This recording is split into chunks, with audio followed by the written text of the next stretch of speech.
Picture this.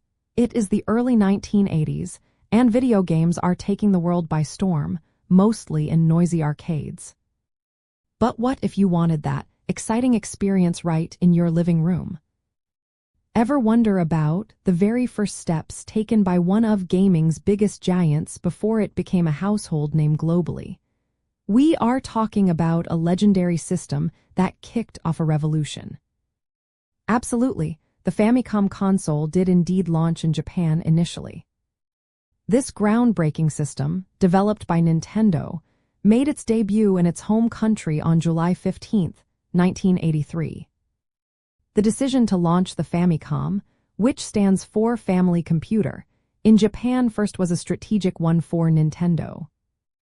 Japan represented a strong domestic market ready for a dedicated home console experience, particularly after Nintendo had seen success with arcade titles like Donkey Kong. Launching in Japan allowed Nintendo to meticulously refine the hardware, iron out any initial manufacturing kinks, and establish a robust software library.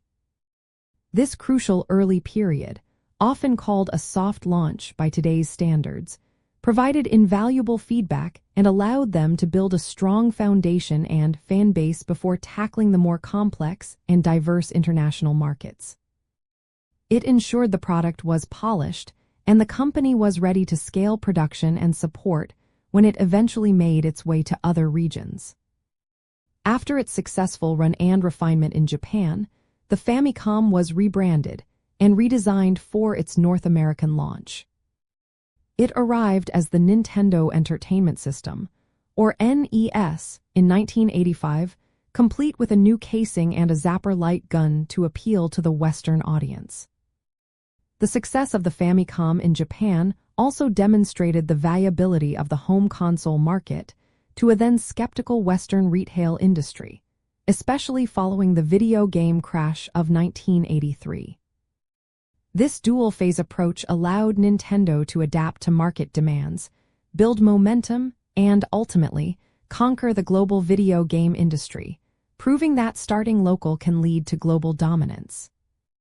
So, from its initial Japanese releases, through careful development, to its global transformation as the NES, the Famicom's journey shows us how strategic planning and market understanding can launch a phenomenon. It is a fantastic reminder that sometimes the best way to change the world is by mastering your own backyard first.